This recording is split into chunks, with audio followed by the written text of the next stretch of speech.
இது வந்து கல்வியாளர்கள்னு சொல்ல முடியாது. பொருளாதார வளர்ச்சி மேம்பட செய்கிறதுக்கு இது வந்து சாமானியர்களை போட்டு கழுத்து நெரிக்கிற மாதிரி ஒரு வேலை. நடுத்தர மக்களை வந்து மேன்மையடை செய்யாமல் இருக்கிறதுக்கு வேலை. நீங்கள் சொல்கிற மாதிரி பேங்க் பக்கம் வந்து நடுத்தர மக்கள் வந்து போகக்கூடாது. ஆனால் கவர்மெண்ட் அதே மத்திய கவர்மெண்ட் சொல்லுது அனைவருக்கும் வந்து ஜீரோ பேலன்ஸ் திட்டம் இருக்குது அப்படின்லாம் சொல்கிறாங்க. ஆனால் அடகு வைக்க போகிறப்ப மட்டும் தரச்சான்றிதழ் கொண்டு வாங்க, பில்லு கொண்டுட்டு வாங்க, அப்படி நொட்டு கொண்டுட்டு வாங்க அப்படின்றது வந்து அது வந்து மக்களை வந்து சரியான முறையில் அவங்க வந்து நடத்துகிற மாதிரி தெரியலை. நகை வச்சுக்கினா முன்னாடி 75% தான் தருவேன்றாங்க.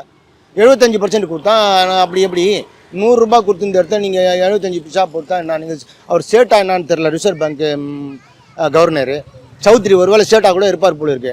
இப்படி கூட்டிங்கன்னா எப்படி நடக்கும்னு சொல்லுங்கள். அந்த அம்மாவுக்கும் தெரியணும், நிர்மலா சீதாராமனுக்கு. அவங்களுக்கு ஒன்றும் விரோதி கிடையாது. இதெல்லாம் அவங்க நடந்து தர மக்கள் பாதிப்பாங்க. நகையை கொண்டு போய் ஷர்ட்டுக்கிட்டு தான் வைக்கணும். இப்போ 3 ரூபா வட்டி யார் கொடுப்பான்? அவங்க வந்து கொடுப்பாங்களா? என்னங்க இது? இது என்ன அதிகாரமோ தெரியல இது.